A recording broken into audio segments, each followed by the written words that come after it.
Bibliomanía Audiolibros te presenta Una estación de amor, escrito por Horacio Quiroga.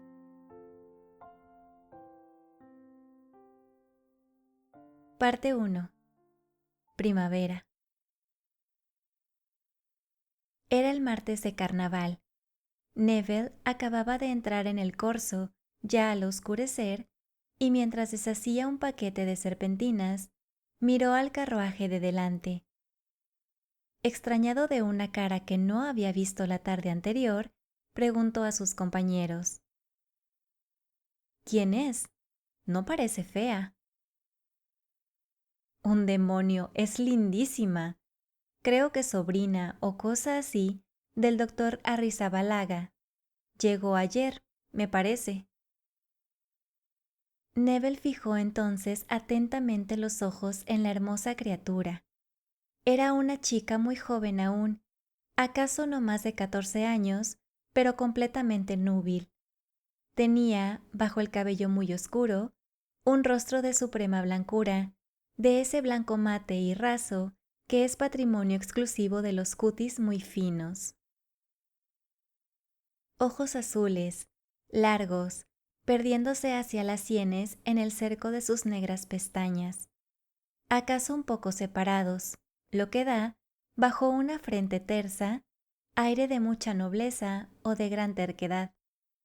Pero sus ojos, así, llenaban aquel semblante en flor con la luz de su belleza. Y al sentirlos Neville detenidos un momento en los suyos, quedó deslumbrado.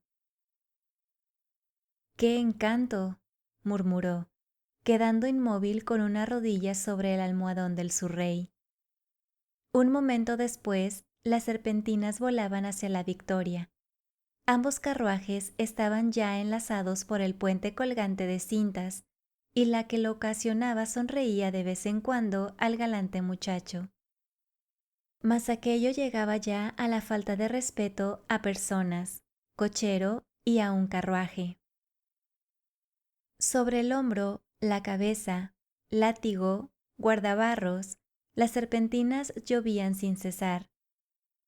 Tanto fue que las dos personas sentadas atrás se volvieron, y bien que sonriendo, examinaron atentamente al derrochador. ¿Quiénes son?, preguntó Neville en voz baja.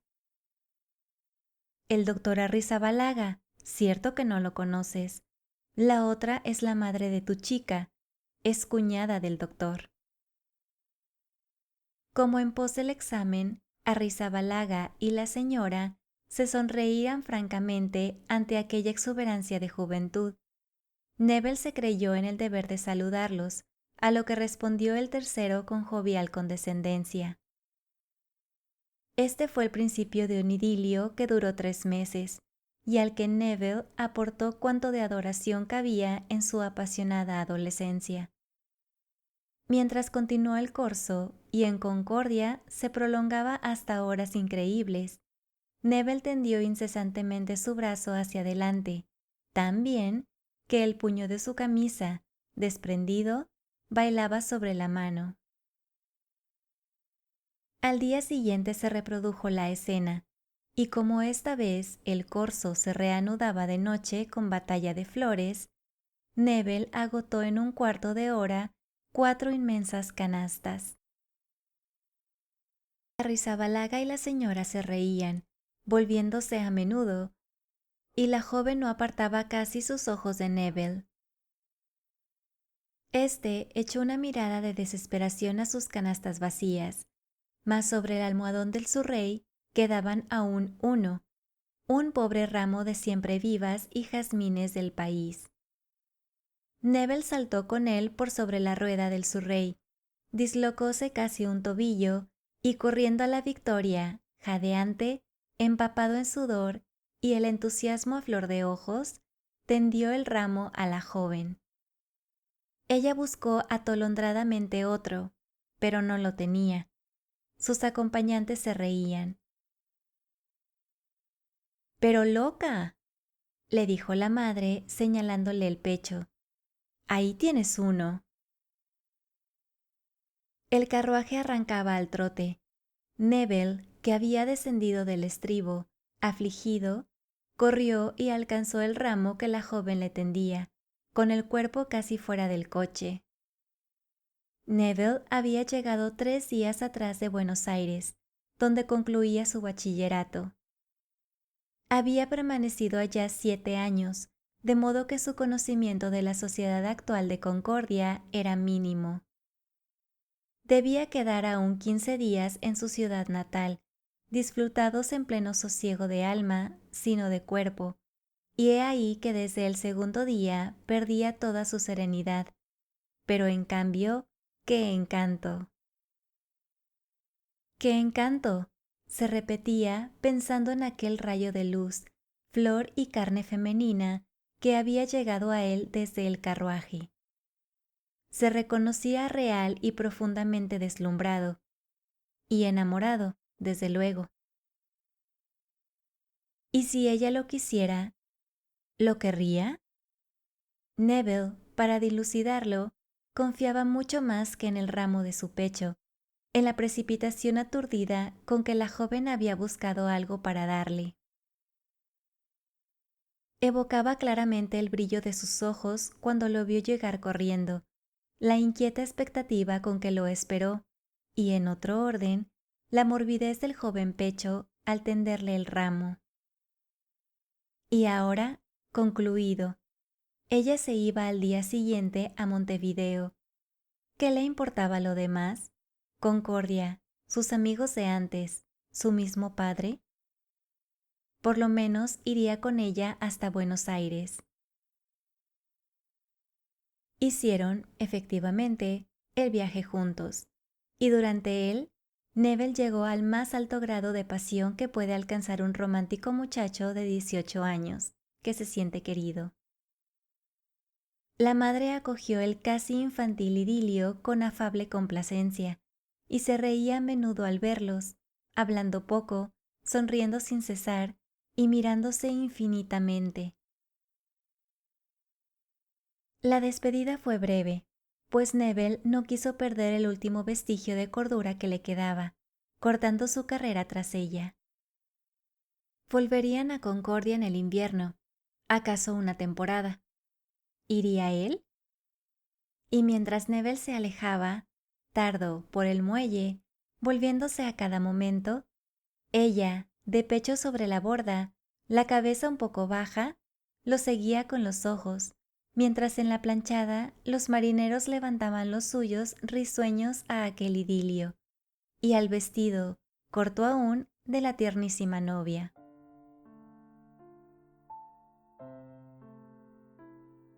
Verano. El 13 de junio, Neville volvió a Concordia, y aunque supo desde el primer momento que Lidia estaba allí, pasó una semana sin inquietarse poco ni mucho por ella. 4 meses son plazo sobrado para un relámpago de pasión, y apenas si en el agua dormida de su alma el último resplandor alcanzaba a rizar su amor propio. Sentía, sí, curiosidad de verla, pero un nibio incidente, punzado su vanidad, lo arrastró de nuevo. El primer domingo, Neville, como todo buen chico de pueblo, esperó en la esquina la salida de misa. Al fin, las últimas acaso, erguidas y mirando adelante, Lidia y su madre avanzaron por entre la fila de muchachos. Neville, al verla de nuevo, sintió que sus ojos se dilataban para absorber en toda su plenitud la figura bruscamente adorada. Esperó con ansia casi dolorosa el instante en que los ojos de ella, en un súbito resplandor de dicha sorpresa, lo reconocerían entre el grupo. Pero pasó, con su mirada fría fija adelante. «Parece que no se acuerda más de ti», le dijo un amigo que a su lado había seguido el incidente. «No mucho», se sonrió él. «Y es lástima, porque la chica me gustaba en realidad». Pero cuando estuvo solo, se lloró a sí mismo su desgracia, Y ahora que había vuelto a verla, ¿cómo? ¿Cómo la había querido siempre? Él que creía no acordarse más. Y acabado. ¡Pum! ¡Pum! ¡Pum! Repetía sin darse cuenta con la costumbre del chico. ¡Pum! Todo concluido. ¿Y si no me hubiera visto? ¡Claro! ¡Pero claro! Su rostro se animó de nuevo, acogiéndose con plena convicción a alguna probabilidad como esa, profundamente razonable. A las 3 golpeaba en casa del doctor Arrizabalaga. Su idea era elemental. Consultaría con cualquier mísero pretexto al abogado, y entretanto acaso la viera. Una súbita carrera por el patio respondió al timbre, y Lidia, para detener el impulso, tuvo que cogerse violentamente a la puerta vidriera. Vio a Neville, lanzó una exclamación y, ocultando con sus brazos la livianidad doméstica de su ropa, huyó más velozmente aún. Un instante después, la madre abría el consultorio y acogía a su antiguo conocido con más viva complacencia que 4 meses atrás. Neville no cabía en sí de gozo, y como la señora no parecía inquietarse por las preocupaciones jurídicas de Neville, éste prefirió también 1.000.000 de veces tal presencia a la del abogado.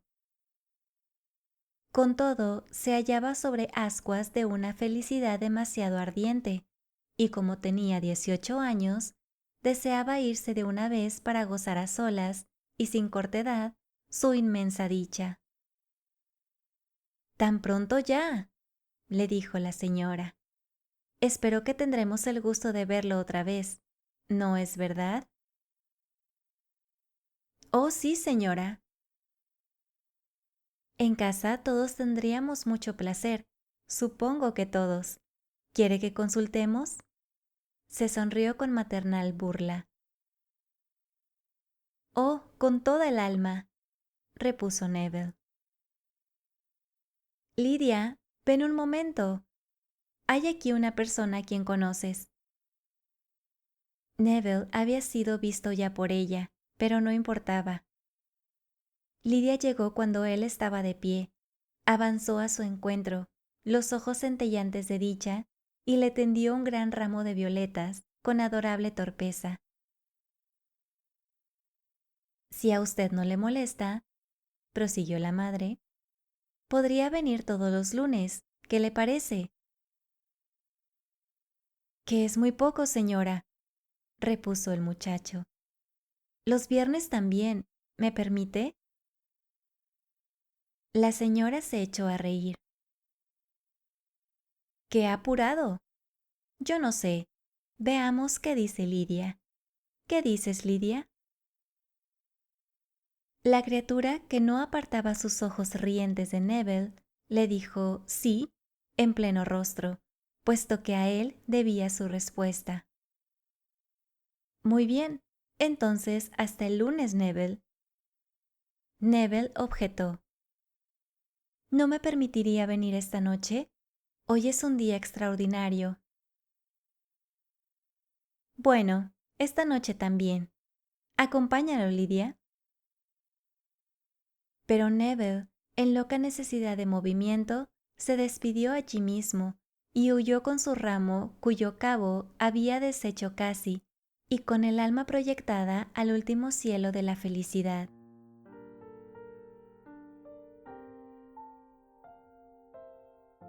Parte 2. Durante 2 meses, todos los momentos en que se veían, todas las horas que los separaban, Neville y Lidia se adoraron. Para él, romántico hasta sentir el estado de dolorosa melancolía que provoca una simple garúa que agrisa el patio, la criatura aquella, con su cara angelical, sus ojos azules y su temprana plenitud, debía encarar la suma posible de ideal. Para ella, Neville era varonil, buen mozo e inteligente. No había en su mutuo amor más nube para el porvenir que la minoría de edad de Neville. El muchacho, dejándose de lado estudios, carreras y superfluidades por el estilo, quería casarse. Como probado, no había sino dos cosas: que a él le era absolutamente imposible vivir sin su Lidia y que llevaría por delante cuanto se opusiese a ello. Presentía, o más bien dicho, sentía, que iba a escollar rudamente. Su padre, en efecto, a quien había disgustado profundamente el año que perdía Neville tras un amorío de carnaval, debía apuntar las íes con terrible vigor. A fines de agosto habló un día definitivamente a su hijo. Me han dicho que sigues tus visitas a lo de Arrizabalaga, ¿es cierto? Porque tú no te dignas decirme una palabra. Neville vio toda la tormenta en esa forma de dignidad, y la voz le tembló un poco. Si no te dije nada, papá, es porque sé que no te gusta que hable de eso. Bah, ¿cómo gustarme? Puedes, en efecto, ahorrarte el trabajo. Pero quisiera saber en qué estado estás. ¿Vas a esa casa como novio? Sí. ¿Y te reciben formalmente? Creo que sí. El padre lo miró fijamente y tamborileó sobre la mesa. Está bueno. Muy bien. Óyeme, porque tengo el deber de mostrarte el camino. ¿Sabes tú bien lo que haces? ¿Has pensado en lo que puede pasar? ¿Pasar? ¿Qué? Que te cases con esa muchacha. Pero fíjate, ya tienes edad para reflexionar, al menos. ¿Sabes quién es? ¿De dónde viene? ¿Conoces a alguien que sepa qué vida lleva en Montevideo? ¡Papá! Sí, ¿qué hacen allá? Bah, no pongas esa cara. No me refiero a tu novia. Esa es una criatura, y como tal no sabe lo que hace. ¿Pero sabes de qué viven? No, ni me importa, porque aunque seas mi padre... Bah, deja eso para después. No te hablo como padre, sino como cualquier hombre honrado pudiera hablarte. Y puesto que te indigna tanto lo que te pregunto, averigua quien quiera contarte qué clase de relaciones tiene la madre de tu novia con su cuñado. Pregunta. Sí, ya sé que ha sido... Ah, ¿sabes que ha sido la querida de Arrizabalaga? ¿Y que él u otro sostienen la casa en Montevideo? Y te quedas tan fresco. Sí, ya sé. Tu novia no tiene nada que ver con esto, ya sé. No hay impulso más bello que el tuyo. Pero anda con cuidado, porque puedes llegar tarde. No, no, cálmate. No tengo ninguna idea de ofender a tu novia. Y creo, como te he dicho, que no está contaminada aún por la podredumbre que la rodea. Pero si la madre te la quiere vender en matrimonio, o más bien a la fortuna que vas a heredar cuando yo muera, dile que el viejo Neville no está dispuesto a esos tráficos, y que antes se lo llevará el diablo para consentir en eso. Nada más te quería decir. El muchacho quería mucho a su padre a pesar del carácter duro de éste. Salió lleno de rabia por no haber podido desahogar su ira, tanto más violenta cuando él mismo la sabía injusta. Hacía tiempo ya que no ignoraba esto. La madre de Lidia había sido querida de Arrizabalaga en vida de su marido. Y aún 4 o 5 años después, se veían aún de tarde en tarde, pero el viejo libertino, arrebujado ahora en su artritis de enfermizo solterón, distaba mucho de ser respecto de su cuñada lo que se pretendía. Y si mantenía el tren de madre e hija, lo hacía por una especie de compasión de examante, rayana en vil egoísmo, y sobre todo para autorizar los chismes actuales que hinchaban su vanidad. Neville evocaba a la madre y con un estremecimiento de muchacho loco por las mujeres casadas, recordaba cierta noche en que hojeando juntos y reclinados una ilustración, había creído sentir sobre sus nervios súbitamente tensos un hondo hálito de deseo que surgía del cuerpo pleno que rozaba con él. Al levantar los ojos, Neville había visto la mirada de ella, en lánguida imprecisión de mareo, posarse pesadamente sobre la suya. ¿Se había equivocado?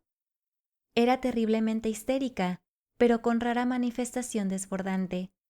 Los nervios desordenados repiqueteaban hacia adentro, y de aquí la súbita tenacidad en un disparate, el brusco abandono de una convicción.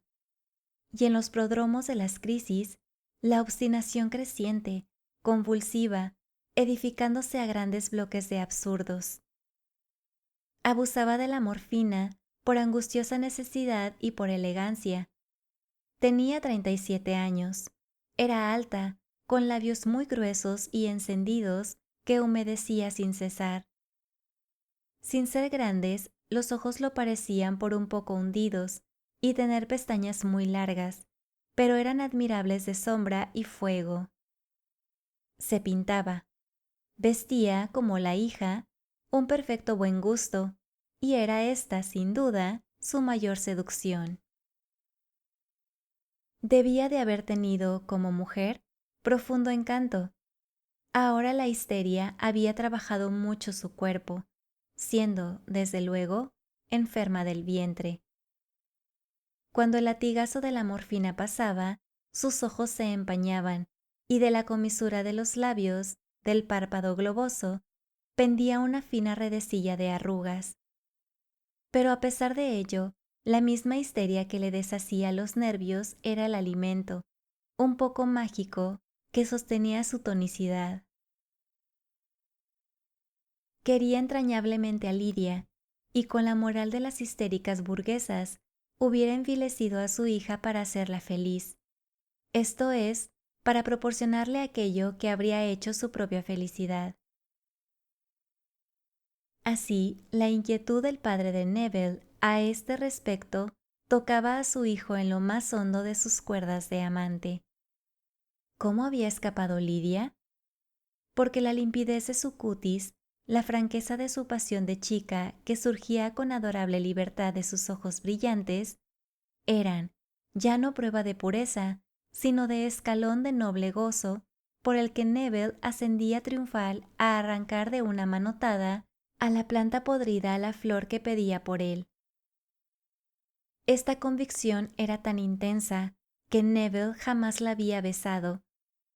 Una tarde, después de almorzar, en que pasaba por lo de Arrizabalaga, había sentido loco deseo de verla.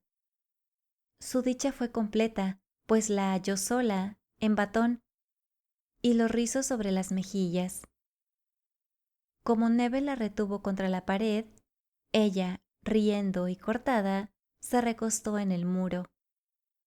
Y el muchacho a su frente, tocándola casi, sintió en sus manos inertes la alta felicidad de un amor inmaculado, que tan fácil le habría sido manchar. Pero luego, una vez su mujer, Neville precipitaba cuanto le era posible su casamiento. Su habilitación de edad, obtenida en esos días, le permitía por su legítima materna afrontar los gastos.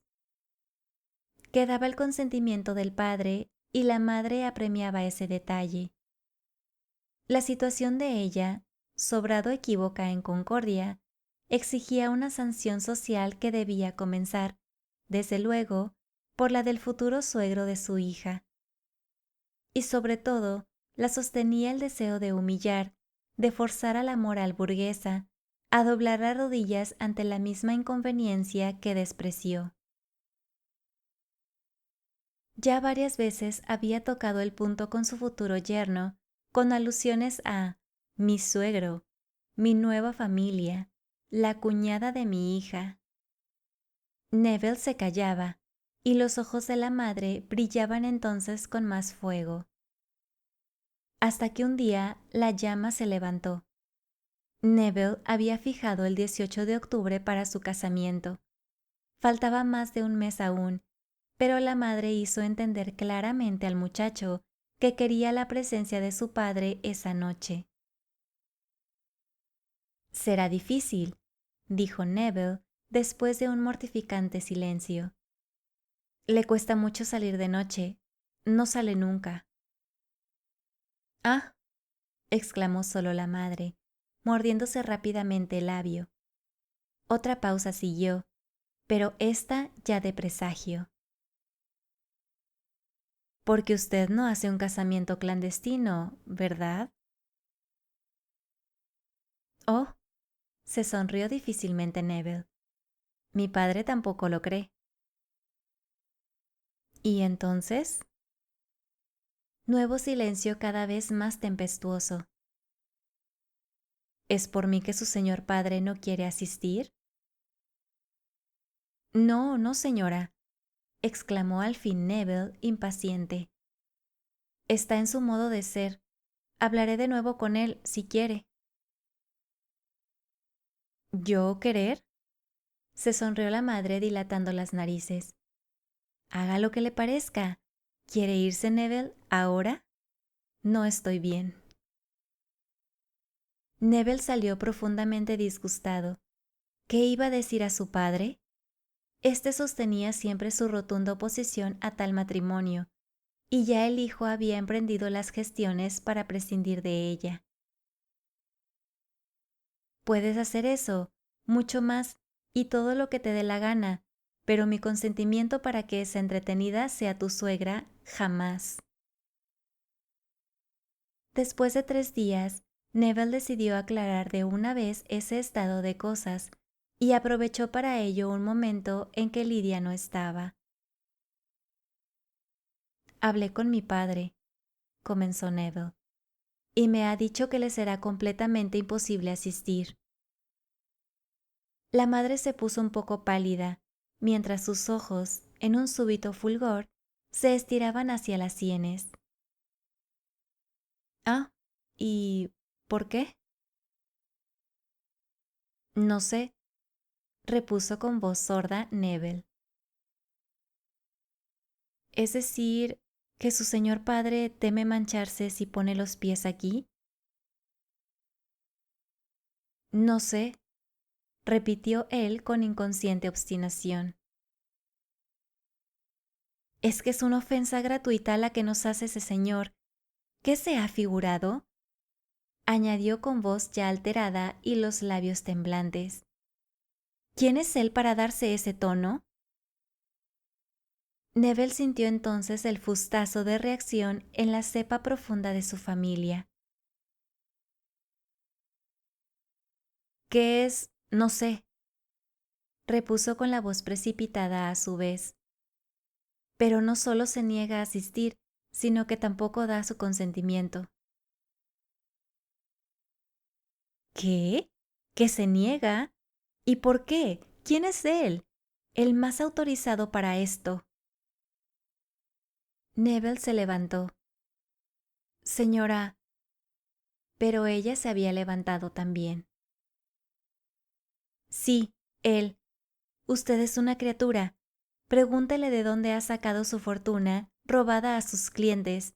Y con esos aires, su familia irreprochable, sin mancha, se llena la boca con eso. ¡Su familia! Dígale que le diga cuántas paredes tenía que saltar para ir a dormir con su mujer antes de casarse. Sí, y me viene con su familia. Muy bien, váyase. Estoy hasta aquí de hipocresías. Que lo pase bien.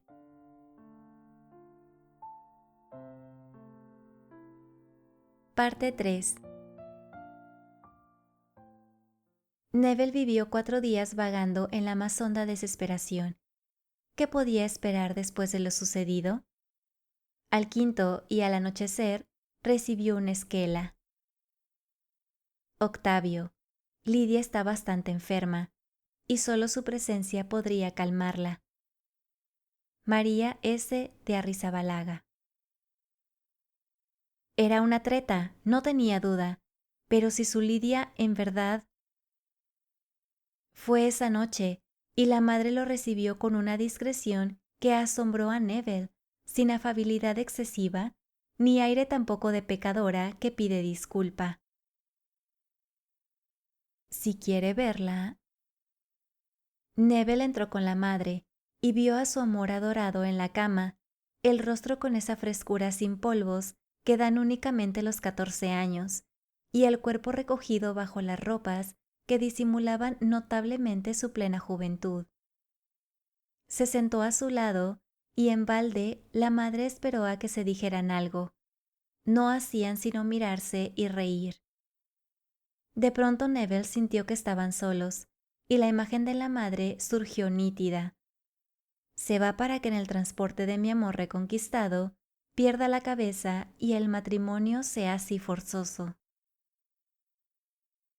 Pero en ese cuarto de hora de goce final que le ofrecían adelantado y gratis a costa de un pagaré de casamiento, el muchacho, de 18 años, sintió, como otra vez contra la pared, el placer sin la más leve mancha, de un amor puro en toda su aureola de poético idilio. Solo Neville pudo decir cuán grande fue su dicha recuperada en pos del naufragio. Él también olvidaba lo que fuera en la madre explosión de calumnia, ansia rabiosa de insultar a los que no lo merecen, pero tenía la más fría decisión de apartar a la madre de su vida una vez casados. El recuerdo de su tierna novia, pura y riente en la cama de que se había descendido una punta para él, encendida la promesa de una voluptuosidad íntegra, a la que no había robado ni el más pequeño diamante. A la noche siguiente, al llegar a lo de Arrizabalaga, Neville halló el zaguán oscuro. Después de largo rato, la sirvienta entreabrió la vidriera.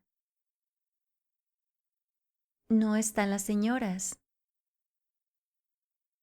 ¿Han salido?, preguntó extrañado. No, se van a Montevideo. Han ido al Salto a dormir a bordo. Ah, murmuró Neville aterrado. Tenía una esperanza aún. ¿El doctor? ¿Puedo hablar con él? No está, se ha ido al club después de comer. Una vez solo en la calle oscura, Neville levantó y dejó caer los brazos con mortal desaliento. Se acabó todo. Su felicidad, su dicha reconquistada un día antes, perdida de nuevo y para siempre. Presentía que esta vez no había redención posible. Los nervios de la madre habrían saltado a la loca como teclas, y él no podía hacer ya nada más.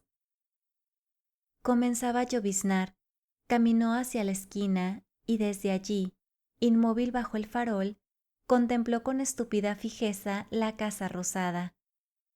Dio una vuelta a la manzana y tornó a detenerse bajo el farol. Nunca, nunca. Hasta las 11:30 hizo lo mismo. Al fin se fue a su casa y cargó el revólver. Pero un recuerdo lo detuvo. Meses atrás había prometido a un dibujante alemán que antes de suicidarse, Neville era adolescente, iría a verlo.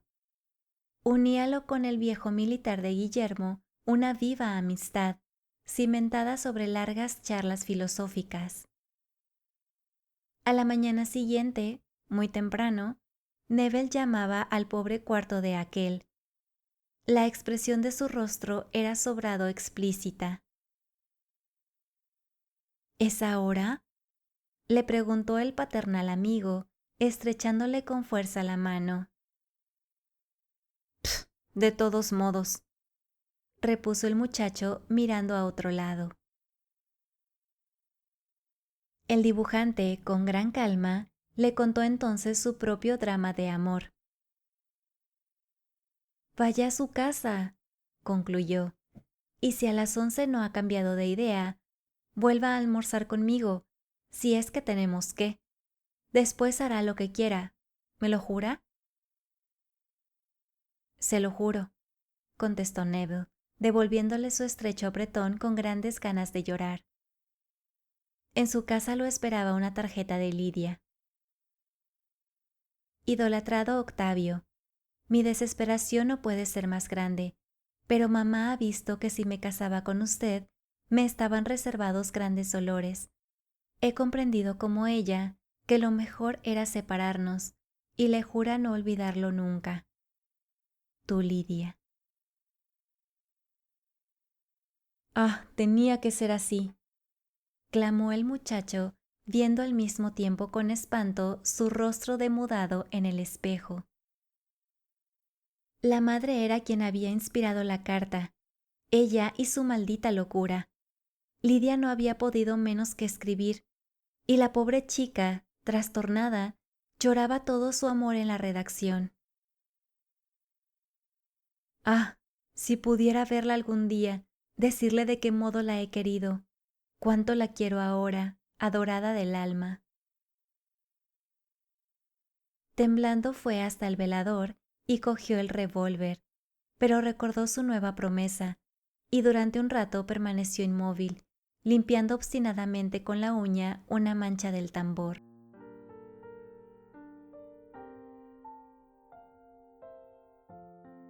Otoño. Una tarde en Buenos Aires, acababa Neville de subir al tramway, cuando el coche se detuvo un momento más del conveniente, y aquel, que leía, volvió al fin la cabeza. Una mujer con lento y difícil paso avanzaba. Tras una rápida ojeada a la incómoda persona, reanudó la lectura. La dama se sentó a su lado, y al hacerlo, miró atentamente a Neville. Este, aunque sentía de vez en cuando la mirada extranjera posada sobre él, prosiguió su lectura, pero al final se cansó y levantó el rostro extrañado. Ya me parecía que era usted, exclamó la dama, aunque dudaba aún. No me recuerda, ¿no es cierto? Sí, repuso Neville abriendo los ojos. La señora de Arrizabalaga.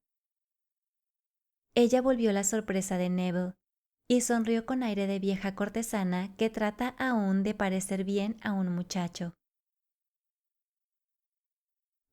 De ella, cuando Neville la conoció 11 años atrás, solo quedaban los ojos, aunque muy hundidos y apagados ya. El cutis amarillo, con tonos verdosos en las sombras, se resquebrajaba en polvorientos surcos.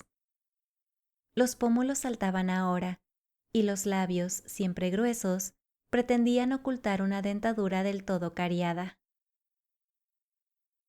Bajo el cuerpo demacrado se veía viva la morfina corriendo por entre los nervios agotados y las arterias acuosas, hasta haber convertido en aquel esqueleto a la elegante mujer que un día hojeó la Ilustración a su lado. Sí, estoy muy envejecida y enferma. He tenido ya ataques a los riñones. ¿Y usted? Añadiendo mirándolo con ternura. Siempre igual. Verdad es que no tiene 30 años aún. Lidia también está igual. Neville levantó los ojos. ¿Soltera? Sí. ¿Cuánto se alegrará cuando le cuente? ¿Por qué no le da ese gusto a la pobre? ¿No quiere ir a vernos? Con mucho gusto, murmuró Neville. Sí, vaya pronto. Ya sabe lo que hemos sido para... En fin, Boedo, 1483, departamento 14. Nuestra posición es tan mezquina. Oh, protestó él, levantándose para irse. Prometió ir muy pronto. 12 días después, Neville debía volver al ingenio, y antes quiso cumplir su promesa. Fue allá, un miserable departamento de arrabal. La señora de Arrizabalaga lo recibió, mientras Lidia se arreglaba un poco. Con que 11 años, observó de nuevo la madre. ¿Cómo pasa el tiempo? Y usted que podría tener una infinidad de hijos con Lidia.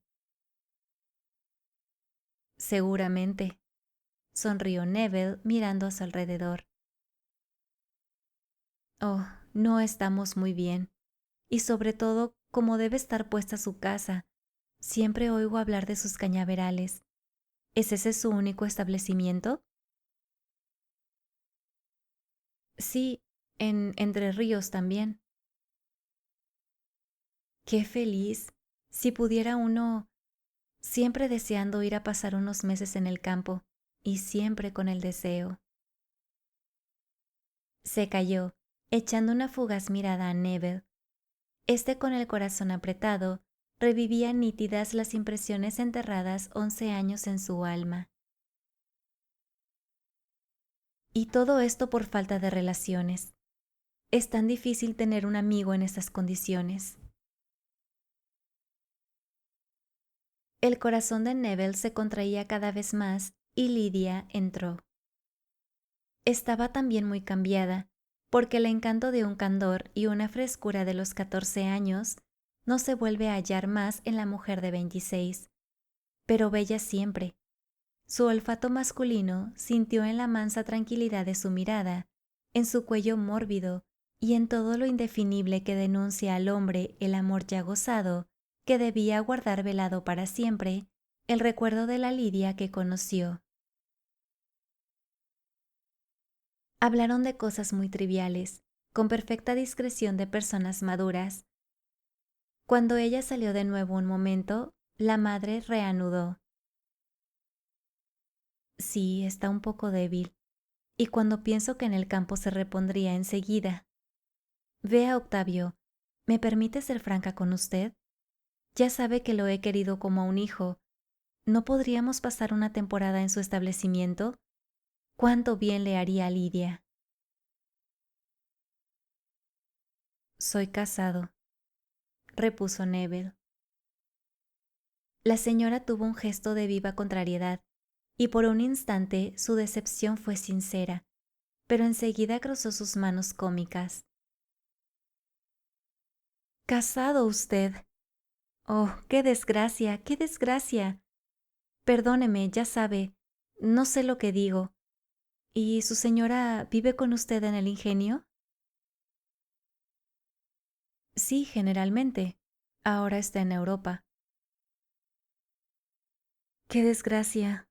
Es decir, Octavio, añadió abriendo los brazos con lágrimas en los ojos. A usted le puedo contar. Usted ha sido casi mi hijo. Estamos poco menos que en la miseria. ¿Por qué no quiere que vaya con Lidia? Voy a tener con usted una confesión de madre. Concluyó con una pastosa sonrisa y bajando la voz. Usted conoce bien el corazón de Lidia, ¿no es cierto? Esperó respuesta, pero Neville permaneció callado. Sí, usted la conoce. ¿Y cree que Lidia es mujer capaz de olvidar cuánto ha querido? Ahora había reforzado su insinuación con una leve guiñada. Neville valoró entonces de golpe el abismo en que pudo haber caído antes. Era siempre la misma madre, pero ya envilecida por su propia alma vieja, la morfina y la pobreza. Y Lidia, al verla otra vez, había sentido un brusco golpe de deseo por la mujer actual de garganta llena y ya estremecida. Ante el tratado comercial que le ofrecían, se echó en brazos de aquella rara conquista que le deparaba el destino. ¿No sabes, Lidia?, prorrumpió alborozada al volver su hija. Octavio nos invita a pasar una temporada en su establecimiento. ¿Qué te parece? Lidia tuvo una fugitiva contracción de las cejas y recuperó su serenidad. Muy bien, mamá. Ah, ¿no sabes lo que dice? Está casado, tan joven aún. Somos casi de su familia. Lidia volvió entonces los ojos a Neville y lo miró un momento con dolorosa gravedad. ¿Hace tiempo?, murmuró. 4 años, repuso él en voz baja. A pesar de todo, le faltó ánimo para mirarla.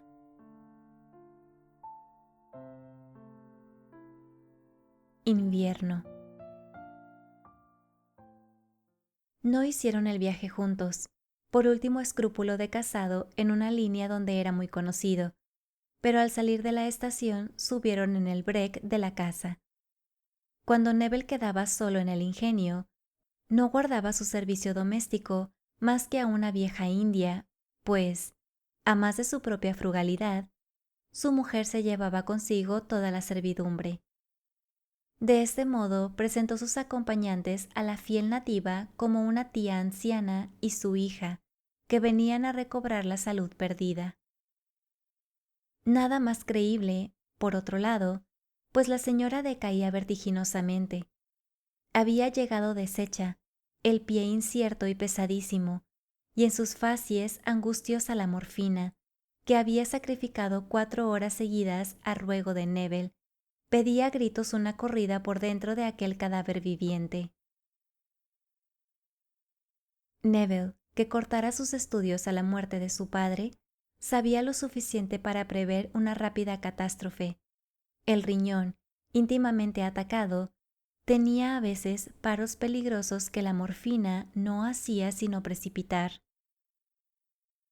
Ya en el coche, no pudiendo resistir más, había mirado a Neville con transida angustia.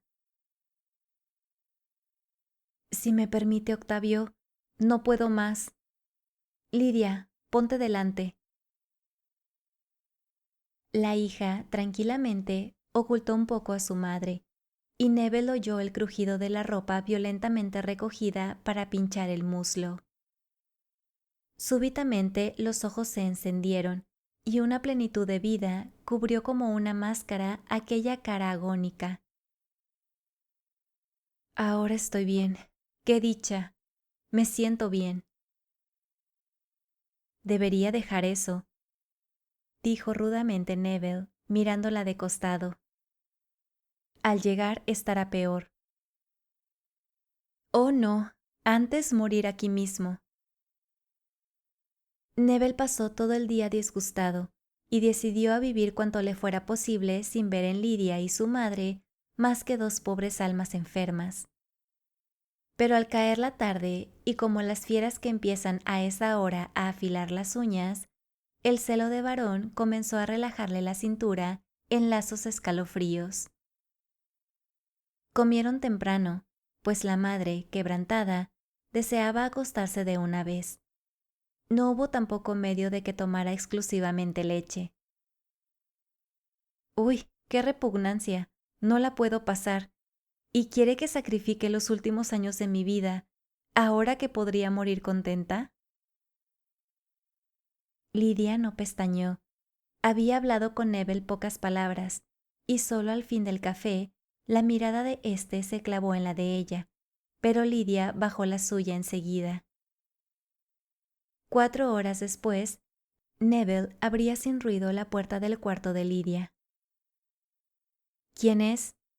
Sonó de pronto la voz azorada.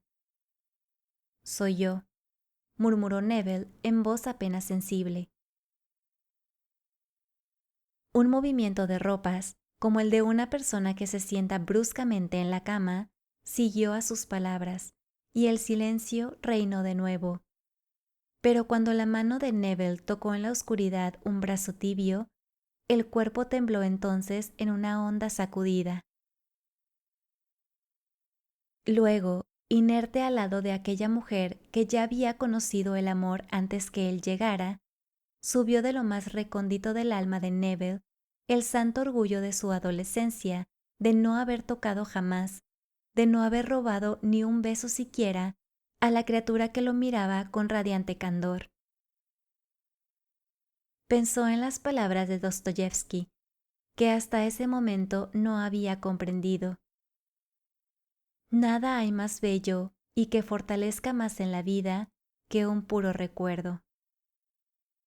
Neville lo había guardado, ese recuerdo sin mancha, pureza inmaculada de sus 18 años, y que ahora estaba allí, enfangado hasta el cáliz sobre una cama de sirvienta. Sintió entonces sobre su cuello 2 lágrimas pesadas, silenciosas. Ella a su vez recordaría, y las lágrimas de Lidia continuaban una tras otra, regando como una tumba el abominable fin de su único sueño de felicidad.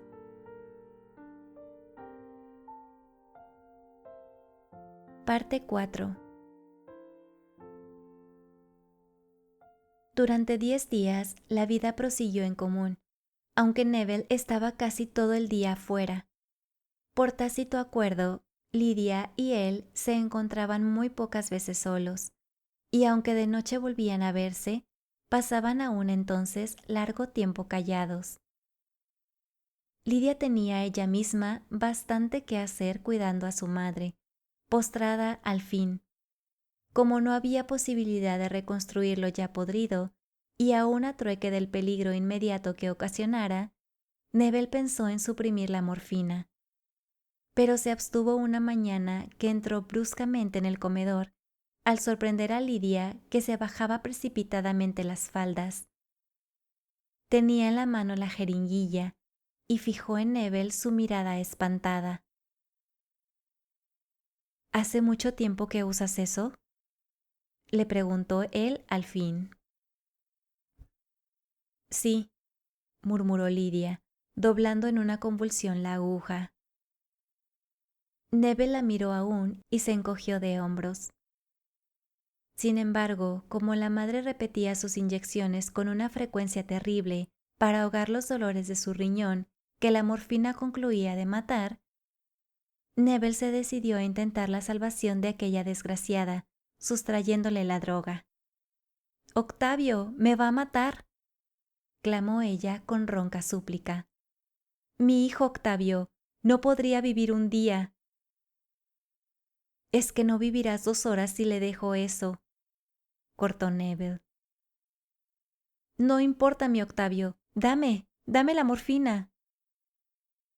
Neville dejó que los brazos se tendieran inútilmente a él y salió con Lidia. ¿Tú sabes la gravedad del estado de tu madre? Sí, los médicos me habían dicho. Él la miró fijamente. Es que está mucho peor de lo que imaginas. Lidia se puso lívida y mirando afuera entrecerró los ojos y se mordió los labios en un casi sollozo. ¿No hay médico aquí?, murmuró. Aquí no, ni en 10 leguas a la redonda, pero buscaremos. Esa tarde llegó el correo cuando estaban solos en el comedor, y Neville abrió una carta. ¿Noticias?, preguntó Lidia, levantando inquieta los ojos a él. Sí, repuso Neville, prosiguiendo la lectura. ¿Del médico?, volvió Lidia al rato, más ansiosa aún. No, de mi mujer, repuso él con la voz dura, sin levantar los ojos. A las 10 de la noche, Lidia llegó corriendo a la pieza de Neville. «Octavio, mamá se muere». Corrieron al cuarto de la enferma. Una intensa palidez cadaverizaba ya el rostro. Tenía los labios desmesuradamente hinchados y azules, y por entre ellos se escapaba un remedo de palabra, gutural y a boca llena. Pla, pla, pla. Neville vio enseguida sobre el velador el frasco de morfina, casi vacío. «Es claro, se muere. ¿Quién le ha dado esto?», preguntó. «No sé, Octavio. Hace un rato sentí ruido. Seguramente lo fue a buscar a tu cuarto cuando no estabas. Mamá, pobre mamá». Cayó sollozando sobre el miserable brazo que pendía hasta el piso. Neville la pulsó. El corazón no daba más, y la temperatura caía. Al rato los labios callaron su pla, pla, y en la piel aparecieron grandes manchas violeta. A la 1 de la mañana murió. Esa tarde, tras el entierro, Neville esperó que Lydia concluyera de vestirse, mientras los peones cargaban las valijas en el carruaje. «Toma esto», le dijo cuando se aproximó a él, tendiéndole un cheque de 10,000 pesos. Lydia se estremeció violentamente y sus ojos enrojecidos se fijaron de lleno en los de Neville, pero éste sostuvo la mirada. «Toma, pues», repitió sorprendido. Lydia lo tomó y se bajó a recoger su valijita. Neville se inclinó sobre ella. «Perdóname», le dijo. «No me juzgues peor de lo que soy». En la estación esperaron un rato y sin hablar, junto a la escalerilla del vagón, pues el tren no salía aún. Cuando la campana sonó, Lydia le tendió la mano y se dispuso a subir. Neville la oprimió y quedó un largo rato sin soltarla, mirándola. Luego, avanzando, recogió a Lydia de la cintura y la besó hondamente en la boca. El tren partió, inmóvil. Neville siguió con la vista a la ventanilla que se perdía, pero Lydia no se asomó.